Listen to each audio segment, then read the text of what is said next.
Ele acreditava que a idade seria um escudo. 12 anos, um rosto infantil e a ilusão de que, diante da justiça, ainda seria visto como uma criança incapaz de compreender o peso de um assassinato. Mas quando Christopher Atkins entrou no tribunal, o mundo entendeu que estava diante de algo muito mais sombrio. Um menino acusado de participar de um triplo homicídio que chocou não apenas a pequena comunidade da Flórida, mas todo o país.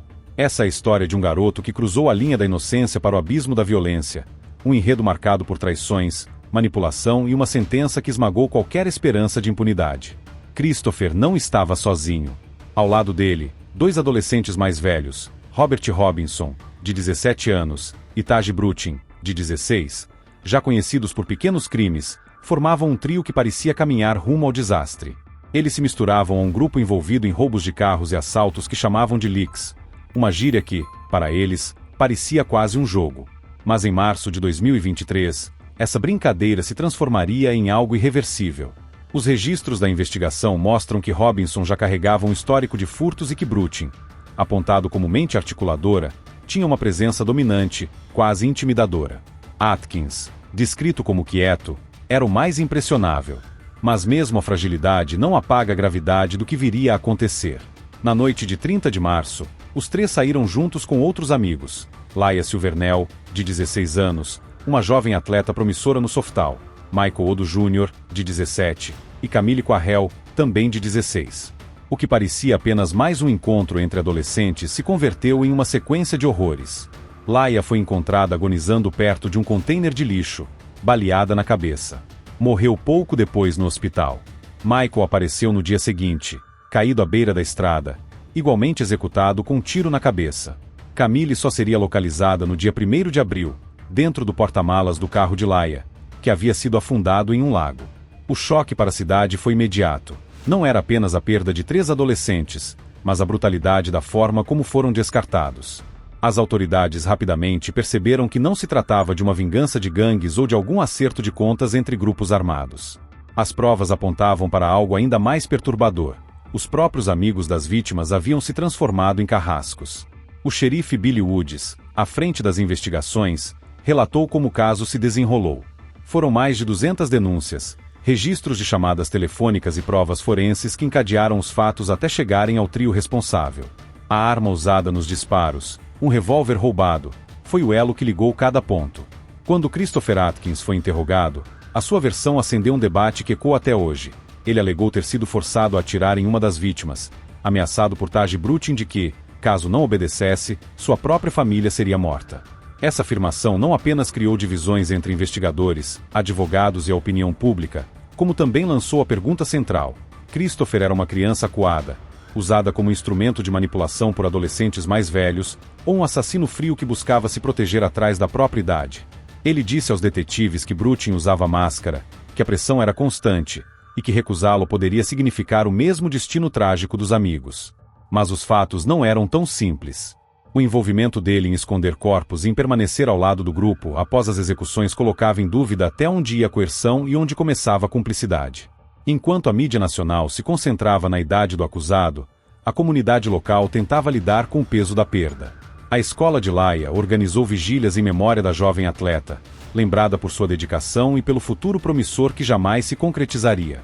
As famílias, dilaceradas, cobravam respostas rápidas e punições exemplares. O caso, inevitavelmente, saiu do controle da pequena cidade e ganhou manchetes em todo o país, sendo comparado a outros crimes cometidos por menores que, apesar da pouca idade, mostravam violência de adultos. Nos bastidores do tribunal, promotores e defensores buscavam construir narrativas opostas. Para a acusação, Christopher sabia muito bem o que estava fazendo. Portava uma arma, participou das execuções e ajudou a ocultar evidências. Para a defesa, ele era apenas um garoto de 12 anos, intimidado, pressionado e dominado por jovens mais velhos que usaram a sua ingenuidade. A disputa judicial começava a se formar, mas o que ninguém podia prever era a reviravolta que viria quando as audiências se aproximassem. A cada depoimento, novas contradições surgiam, transformando a figura de Atkins em algo ambíguo, nem totalmente vítima, nem completamente culpado. A tensão crescia não apenas no tribunal, mas também na opinião pública. As redes sociais se tornaram palco de discussões acaloradas, dividindo pessoas entre os que acreditavam na versão de um menino coagido e os que viam nele um predador precoce. Essa dualidade fez com que o caso não fosse apenas jurídico, mas também moral. Afinal, como a sociedade deve lidar com um crime tão brutal cometido por alguém que, oficialmente, ainda deveria estar no ensino fundamental? O julgamento prometia respostas, mas também carregava dúvidas que talvez nunca fossem resolvidas. E é justamente nesse ponto de tensão, em que a inocência se mistura com a brutalidade e a juventude se choca contra o peso da lei, que a história começa a tomar o rumo mais sombrio. Porque quando os portões do tribunal se abriram e os réus finalmente encararam as consequências, o que parecia ser apenas mais um julgamento se transformou em um espetáculo de revelações, pedidos de clemência e sentenças que deixariam marcas para sempre. O tribunal estava lotado. De um lado, as famílias das vítimas carregando retratos, lágrimas e o vazio impossível de preencher. Do outro, os acusados, 3 adolescentes que em poucos meses haviam passado de jovens comuns a réus de um dos casos mais brutais já vistos na região.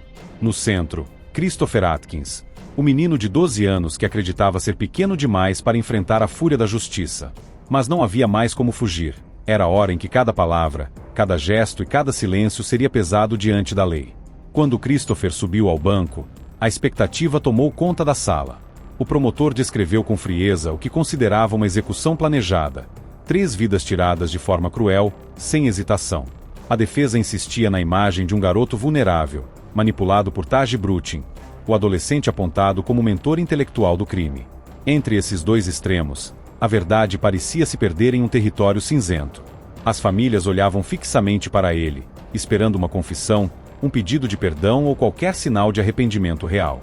Mas o que veio foi um discurso ambíguo, em que Christopher dizia sentir pena, dizia pensar nas vítimas, mas nunca pronunciava a palavra que muitos aguardavam: desculpa. Robert Robinson, por sua vez, manteve uma postura diferente. No início das investigações, parecia frio, quase desafiador. Mas diante do juiz, a máscara caiu. Sua voz embargada confessava arrependimento, dizia que assumia a culpa, que não havia desculpas. Pediu perdão às famílias, à própria mãe, a todos os que foram atingidos pelo que chamou de suas escolhas ruins. Sua mãe, chorando, implorou por misericórdia. Falou de seu filho como alguém que ainda tinha chance de se recuperar, um jovem de 19 anos que havia se perdido, mas que, segundo ela, não estava além da salvação. Suas palavras ecoaram pelo salão, mas para quem havia perdido um filho, nada parecia suficiente. Quando foi a vez de Taj Brutin, o silêncio na sala ficou ainda mais pesado.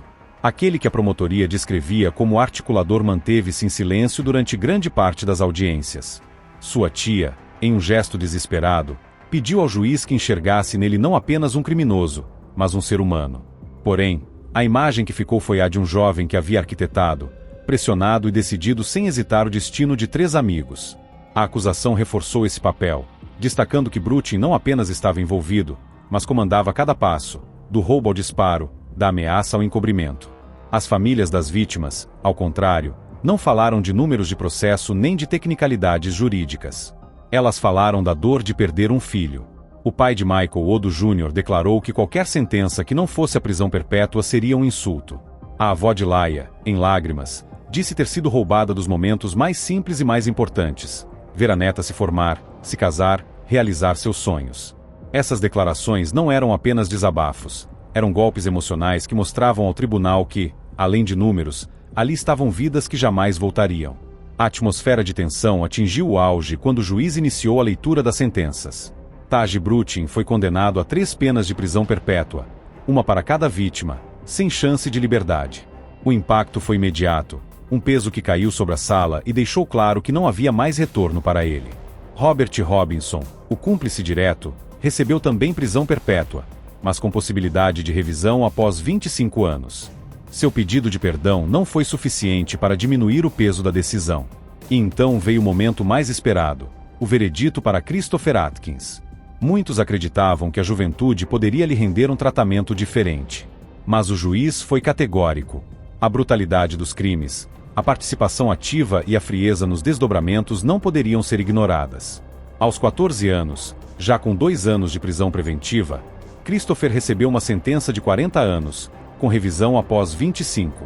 Não era perpétua, mas também não era a liberdade precoce que ele imaginava. Sua reação foi um misto de choque e desespero. O menino que acreditava estar protegido pela própria idade agora viu o futuro desmoronar diante de si. Enquanto as palavras do juiz ecoavam, o tribunal inteiro parecia prender a respiração. Do lado das famílias, havia alívio, mas também a certeza de que nenhuma sentença devolveria os filhos perdidos. Do lado dos réus, lágrimas, súplicas e silêncio. Do lado do público, a inquietação. Até onde uma criança pode ser responsabilizada por atos tão brutais? Até onde vai a manipulação e onde começa a culpa? O caso já não era apenas sobre 3 assassinatos. Era sobre a linha tênue que separa infância e monstruosidade, sobre até onde o sistema de justiça está preparado para lidar com crimes que desafiam qualquer lógica de idade ou maturidade. O julgamento havia acabado, mas o debate apenas começava. O tribunal estava em silêncio quando as últimas palavras do juiz foram registradas. Mas o silêncio não significava paz. Para as famílias, não havia vitória. Para os acusados, não havia futuro. Para a sociedade, restava dúvida. Como lidar com a realidade de um menino de apenas 12 anos sentado no banco dos réus por um triplo assassinato? Christopher Atkins entrou no processo como um enigma. Era ele um peão nas mãos de adolescentes mais velhos e violentos, ou desde cedo já demonstrava uma frieza que o tornava tão responsável quanto os outros? A sentença de 40 anos não respondeu a essa pergunta. Apenas marcou no papel que a sua juventude não foi suficiente para apagar a brutalidade de seus atos. Do lado de fora do tribunal, as discussões continuaram. Programas de TV, rádios locais, jornais nacionais. Todos queriam entender como uma cidade pequena foi palco de um crime tão devastador. E quanto mais detalhes surgiam, mais difícil se tornava encontrar clareza. As entrevistas de Christopher deixavam um rastro de ambiguidade. Ele dizia pensar nas vítimas, falava em fazer o bem no futuro, mas nunca pediu perdão de forma direta. Suas palavras soavam mais como uma tentativa de se redimir diante do próprio reflexo do que como um gesto sincero para aqueles que haviam perdido tudo. Esse vazio em suas declarações aumentou a percepção de que, por trás do rosto infantil, havia uma frieza difícil de ignorar. Robert Robinson, condenado à prisão perpétua com revisão em 25 anos, mostrou arrependimento no tribunal, mas suas lágrimas não sensibilizaram quem ouviu.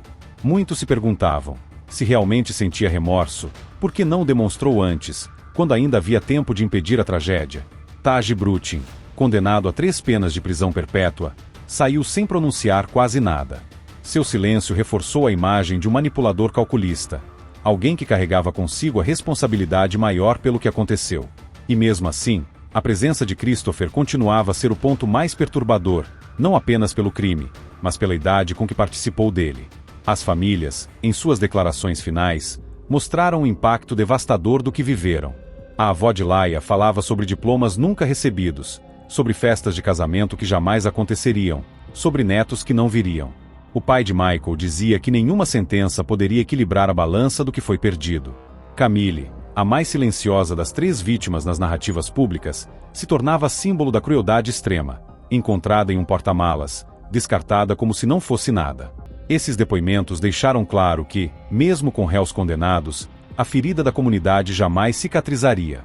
E é nesse ponto que surge a questão que assombra: como lidar com crianças e adolescentes que cruzam o limite da violência de forma tão absoluta? O sistema de justiça norte-americano, acostumado a julgar adultos, se viu diante de uma situação em que a linha entre vítima e agressor parecia embaçada. Alguns defendiam que Atkins deveria ser tratado como qualquer adulto, afinal, suas ações tiveram consequências irreversíveis. Outros, no entanto, questionavam se colocar um menino de 12 anos atrás das grades por 4 décadas seria realmente a resposta certa, ou apenas mais uma forma de prolongar o ciclo de destruição. O que você pensa sobre esse caso? Deixe sua opinião nos comentários. E nos vemos em breve.